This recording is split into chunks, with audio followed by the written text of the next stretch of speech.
Hi friends, வரப்போற தீபாவளிக்கு சூப்பரா கிறிஸ்பியா ஒரு ஓமப்பொடி பார்க்கலாமா?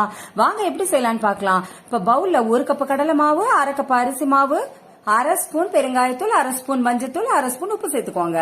இப்ப 1 ஸ்பூன் ஓமத்தை நல்லா வறுத்த பிறகு இத போல ஒரு கப்ல சேர்த்து சூடான தண்ணி சேர்த்து 10 நிமிஷம் ஊற போட்டு நல்லா வடிகட்டி இதுல சேர்த்துட்டு நல்லா கலந்து விடுங்க. இப்ப சூடான எண்ணெயை 1/2 கரண்டி சேர்த்து அதுவும் நல்லா கலந்து விடுங்க.